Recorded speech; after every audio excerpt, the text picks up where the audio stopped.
Good morning and welcome. My name is Tové Kane from tovekane.com and I love mindfulness. Just making some tea in the kitchen this morning. It's a bit drizzly outside, so we're not going to forest today.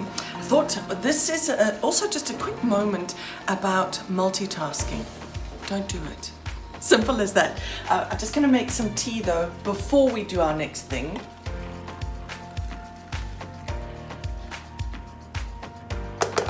A nice green tea, and I'm going to let the tea do what it does. I don't need to know how it's going to brew across the bag. I don't need to be aware of that process at all. All I need to do is allow the tea to do what it does best.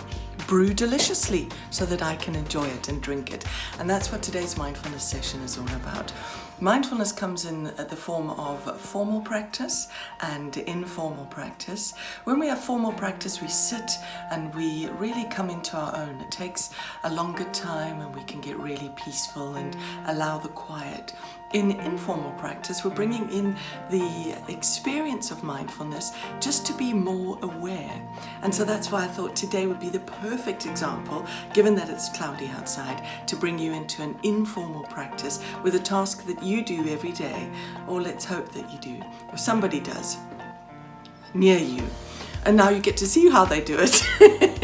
It's the simplicity of washing dishes. Now, of course, there's dishwasher situations, and that's more friendly for the environment. But every now and then we do have to wash dishes, and it presents a wonderful opportunity for mindfulness. You might ask me, how is that possible? And I'm about to explain.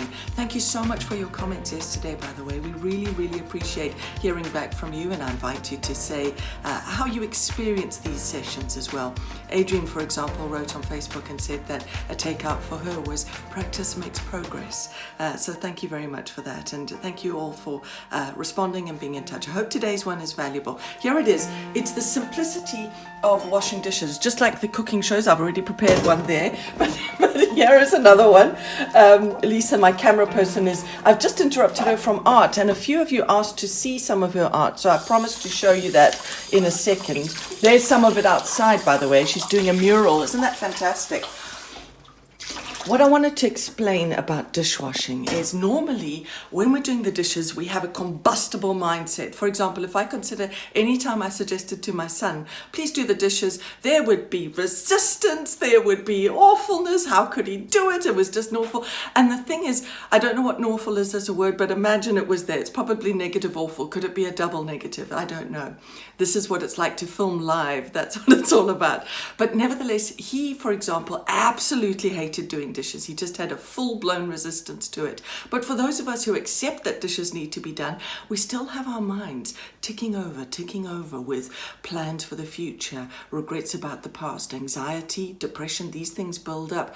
I know what it's like myself. Most of us do.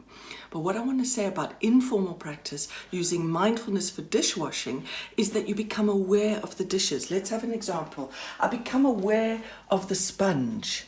I'm aware, I look at its color. I notice the way the bubbles move on the sponge. I notice the different texture of the reverse of the sponge. In picking up the dish, I'm grateful that I have this dish. I'm grateful that there are no chips on it. I have managed to do this dish before without causing damage. That's great. But here it is. I have a sink. I have water. I have the means to do the dish. I can feel the tactile nature of what that feels like on my hands. I'm aware of the scent of the water, the look of the water in the bowl, and how to rinse it and put it back. I'm grateful that I have a dish rack. So do you see how you can use your sensory experience to enhance your awareness? When you are so engaged in that sensory moment, aware of the feel of the dish, aware of what the sponge is like, or the cloth, or whatever you use, you come into a place of focus. And what happens is you're not then thinking about the ruminations. You're not anxious about the plans that you're making. You're not full of regret, because all of your attention, all of your focus is on the sensory, tactile experience of doing the task. So stay on task. And that's how you can bring informal practice into your daily living. Stay on task, whatever you're doing in the next few moments, and let me know what it is. Could it be cleaning? Could it be vacuuming, sweeping, dusting, whatever it is, and a house chore? What would that be like? Let me know. It's time for some tea. And I just want to say to you, look how that happened. Beautiful. It brewed all by itself. I didn't have to manage it. I didn't have to micromanage it. I didn't even have to think about it. In fact, I didn't multitask. I let it do its own thing. And your life will be so much richer for this experience of allowing things to happen, but being so focused on your task that you are improving your awareness. And one of the things you may have noticed, I started to use the word gratitude.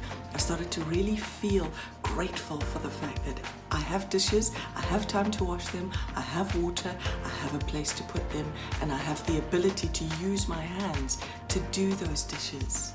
So a sense then of awareness and gratitude for informal mindfulness practice. Hope it works today. Let me know how you feel. Be kind to yourself and those around you.